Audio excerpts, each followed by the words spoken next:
ചേച്ചിയുടെ field related അല്ല. ആ. എന്നിരുന്നാൽ കൂടി തീർച്ചയായിട്ടും ചേച്ചി ഒരു അമ്മയാണ്. ഒരു ടീനേജ് മോൻ്റെ അമ്മയാണ്. ആ. ഇപ്പോൾ ന്യൂസ് തുറക്കുമ്പോൾ തന്നെ നമ്മളെ ഞെട്ടിപ്പിക്കുന്ന വാർത്തകളാണ് മൊത്തം ഉള്ളത്. ഉം. അപ്പം ആസ് എ മദർ ചേച്ചിക്ക് ഇപ്പോഴത്തെ ഈ മക്കളോട് എന്താ പറയാനുള്ളത്? ഇപ്പൊ ഞാനും എൻ്റെ മോനും ഒരു ഫ്രണ്ട്ലി ടൈപ്പാണ്. ഓക്കെ. ഇപ്പൊ അതുകൊണ്ട് എല്ലാ കാര്യങ്ങളും നമ്മളടുത്ത് പറയാനുള്ള സ്വാതന്ത്ര്യം അവർക്ക് കൊടുത്തിട്ടുണ്ട്. കൊടുക്കണം. ഇപ്പൊ അപ്പൊ അങ്ങനെയാവുമ്പോ അവര് ഒരു കാര്യങ്ങളും ഒളിച്ചു വെക്കൂല. പിന്നെ നമ്മളും അവർക്ക് എന്തെങ്കിലും ചെറിയ മാറ്റം അവരിൽ ഉണ്ടെങ്കിൽ തന്നെ നമുക്ക് അവരടുത്ത് ചോദിക്കാം. പെട്ടെന്ന് എന്താണ് മനസ്സിലാവും. നമ്മൾ അത്രയും ഫ്രണ്ട്ലി ആയിട്ട് ഇരിക്കുകയാണെങ്കിൽ നമുക്ക് പെട്ടെന്ന് അത് മനസ്സിലാവും. അതെ. ഇന്നലത്തെ പോലെ അല്ലല്ലോ, ഇന്ന് ഒരു മൂഡ് വ്യത്യാസം ഉണ്ടല്ലോ എന്ന് നമ്മൾ ഒരു പ്രാവശ്യം ചോദിക്കുമ്പോൾ 2 പ്രാവശ്യം ചോദിക്കുമ്പോൾ അവർക്ക് ചിലപ്പോൾ ഒരു ദേഷ്യം വരുമായിരിക്കും. എന്നാലും ഒരു കുറച്ച് സമയം കൂടെ കൊടുത്തതിന് ശേഷം ചോദിക്കുകയാണെങ്കിൽ അവര് തീർച്ചയായിട്ടും അത് നമ്മളടുത്ത് ഷെയർ ചെയ്യും. ഓക്കെ. അപ്പൊ എനിക്ക് തോന്നുന്ന ആ ഒരു ഫ്രണ്ട്ലി ഫ്രണ്ട്ലി ആറ്റിറ്റ്യൂഡും attitude. they will have the tendency share ചെയ്യാനും അതെ. നമുക്ക് വിശ്വസിക്കാൻ പറ്റിയ ഒരു ആ. സോഴ്സ് ആണ് നമ്മുടെ ആ. രക്ഷിതാക്കൾ അതെ. നമുക്ക് നമ്മളെ പ്രശ്നങ്ങളായിരുന്നാലും നമ്മൾ അവരടുത്ത് പറയണം. ഓക്കെ. മോനെ ഇങ്ങനെയൊക്കെയാണ് കാര്യങ്ങള് എന്ന് അവരടുത്ത് പറയുമ്പോ, അല്ലെങ്കിൽ പെൺകുട്ടിയാണെങ്കിലും നമ്മള് ആൺകുട്ടിയാണ്. ചെറുതിലേ മുതലേ അവരടുത്ത് ആ ഒരു ഇത് ഫ്രീഡം കൊടുക്കുകയാണെങ്കിൽ തീർച്ചയായിട്ടും ഇങ്ങനെയുള്ള അവർക്ക് എന്തെങ്കിലും പക്ഷെ പുള്ളിക്കാരത്തി വളരെ പോളിഷ്ഡ് ആയിട്ട് പറഞ്ഞു, അധികമായാൽ അമൃതം വിഷമാണ്. സോ അളവിന് കൊടുക്കുക അല്ലേ? അതെ. യെസ്.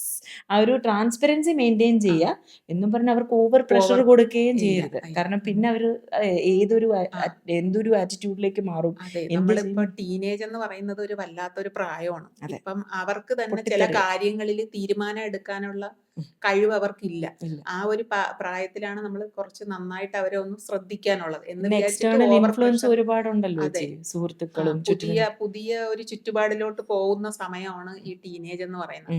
അത്രയും നാള് വളർന്ന ഒരു സാഹചര്യത്തിൽ നിന്ന് പെട്ടെന്ന് മാറുമ്പോഴത്തേക്ക് അവർക്ക് എന്ത് ചെയ്യണം ഏതാണ് ശരി ഏതാണ് തെറ്റ് എന്ന് തിരിച്ചറിയാനുള്ള ഒരു ഇത് അവർക്കുണ്ടാവില്ല. അപ്പൊ നമ്മൾ അത് ഒന്ന് പ്രിപ്പയർ ആയത് വിടുകയാണെങ്കിൽ തീർച്ചയായിട്ടും ഈ ഒരു വഴിയിലൂടെ പോകുമ്പോൾ ഒരു വഴികാട്ടിയായി പോവുക അല്ലേ? അതെ.